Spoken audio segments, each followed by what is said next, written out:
मेरी पुस्तक को सबसे पहले आपने ग्रंथ खोला, उसके लिए बहुत बहुत थैंक यू आपको। एक छोटा सा प्रयास किया है क्योंकि सबसे पहले तो मेरे मम्मी पापा भी यहाँ से उतरे, इनके बिना कुछ भी संभव नहीं होता। और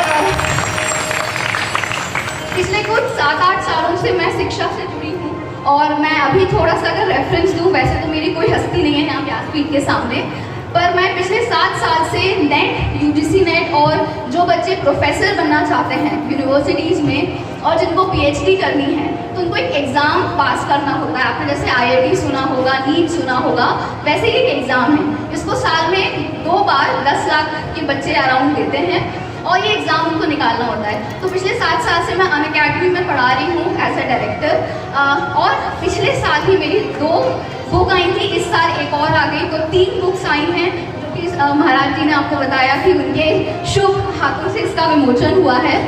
बट सबसे पहले मैं ये बोलूँगी कि मेरा कुछ नहीं है, सब बिहारी जी की कृपा है। और पिछले 10 सालों से मैं वृंदावन और बिहारी जी से भी जुड़ी हूँ, गुरु जी बिल्कुल जानते हैं। तो मेरा एक घर या बोलना चाहिए एक मन वृंदावन में रहता है और हर 2 महीनों में मैं और मेरी मम्मी वृंदावन भागते हैं। तो सब कुछ राधा राधा है, राधा की कृपा से ही सब कुछ है, बिना राधा रानी की कृपा से कुछ भी नहीं हो सकता, हम सांस भी नहीं ले सकते हैं। बस मैं इतना बोलूँगी क्योंकि मैं एक लड़की हूँ, यहाँ पे इतने सारे लोग हैं, आप लोग, आपके भी बच्चे होंगे, तो लड़कियों को पढ़ने से बिल्कुल ना रोकें, लड़कियों को इतना मोटिवेशन दें कि वो आगे पढ़ें। बिकॉज और सबसे इम्पोर्टेंट बात होती है, जैसे अगर आपने सुना होगा कि भारत में अभी हम आईआईटी सुनते हैं, पहले भारत में बड़ी बड़ी यूनिवर्सिटीज़ होती थी, जैसे आपने सुना होगा नालंदा।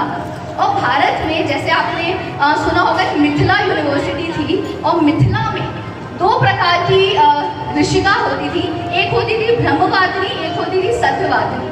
तो आपने ऋषि गार्गी का नाम सुना होगा, गार्गी, अपाला, घोषा, मैत्री, ये सब हमारे भारतवर्ष की हैं और इन्होंने इतना पढ़ाई की थी कि आज के समय में लड़कियों को स्ट्रगल करना पड़ता है पढ़ने के लिए।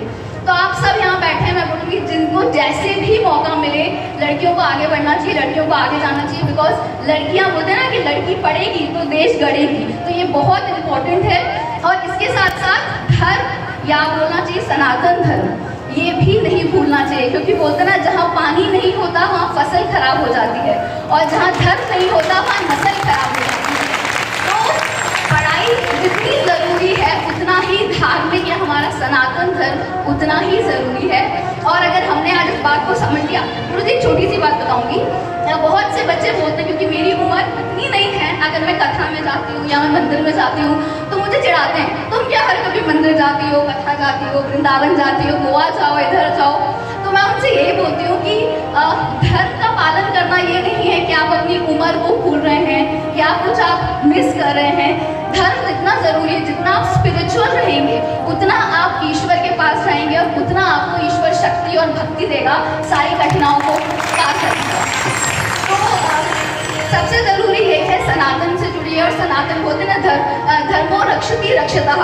आज हम धर्म की रक्षा करेंगे तो कल धर्म हमारी रक्षा करेगा। सो बस इस माध्यम से, इस व्यासपीठ के माध्यम से मैं यही बोलूँगी कि आपका आशीर्वाद ऐसे बना रहे, हम आपके सानिध्य में ऐसे ही रहें और एक बार अगर गुरु जी की कृपा, बिहारी जी की कृपा हो जाती है तो कुछ भी नामुमकिन नहीं है।